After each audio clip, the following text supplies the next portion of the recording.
Seul un candidat sérieux en provenance des régions septentrionales peut véritablement battre Paul Biya en 2025. Par Évariste Essanguet, consultant marketing. À l'aube de l'élection présidentielle de 2025, il est de plus en plus évident que l'opposition camerounaise pourrait bien avoir trouvé son seul véritable levier pour défier le président sortant, Paul Biya. En effet, si l'opposition camerounaise veut vraiment espérer renverser le pouvoir en place, il est impératif qu'elle mise sur un candidat sérieux, venant des régions septentrionales du Cameroun. Ces régions, autrefois considérées comme des bastions de soutien indéfectibles au régime, sont aujourd'hui le théâtre d'un mécontentement général qui pourrait bien s'avérer décisif lors du scrutin de 2025. Avant d'aller plus loin, nous vous invitons à mettre une pause à cette vidéo, à cliquer sur le pouce bleu, vous abonner et activer la cloche de notification pour ne rien rater de nos prochaines vidéos. Découvrez les services de Statistical Model for Social Science Consultant. Ils offrent des analyses statistiques et modélisation avec SPSS, Stata, R, Python et autres, ainsi que la conception d'enquêtes et la collecte de données. Leur équipe vous accompagne également dans la rédaction de documents scientifiques et propose des formations spécialisées. Vous pouvez vous inscrire à la prochaine session de leur formation en économétrie et techniques quantitatives. Contactez-les aux adresses affichées ou cliquez sur le lien en description. Ne manquez pas cette opportunité. Les conditions sociales, économiques et politiques dans ces régions sont au plus bas. En effet, la pauvreté y est endémique, les infrastructures sont insuffisantes, et les services de base, comme l'éducation et la santé, se font rares. De plus, l'absence de réelles opportunités économiques et les déséquilibres flagrants dans les allocations de ressources publiques ont alimenté un ressentiment croissant parmi les populations du septentrion. Ce sentiment d'abandon et de négligence par le pouvoir central est une réalité qui est de plus en plus difficile à ignorer.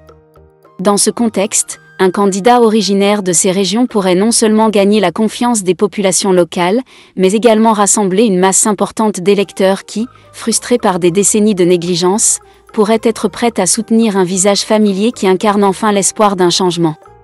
Ce type de candidat, bien ancré dans les réalités de ces régions, aurait la capacité de fédérer les mécontentements et de créer une dynamique capable de rivaliser avec le pouvoir en place.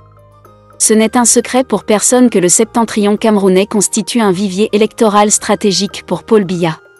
Historiquement, les régions du Nord, de l'Adamawa et de l'extrême Nord ont été parmi les plus loyales au régime du RDPC. Pourtant, le climat actuel semble avoir changé. Le sentiment de frustration et d'abandon est devenu trop important pour être ignoré. Un candidat sérieux en provenance de ces régions, comprenant les préoccupations et les aspirations de ces populations, pourrait donc inverser cette tendance et revendiquer ce soutien stratégique. En 2025, les partis politiques de l'opposition qui aspirent véritablement à challenger le pouvoir de Biya devraient considérer sérieusement la nécessité de présenter un candidat fort, originaire de ces régions.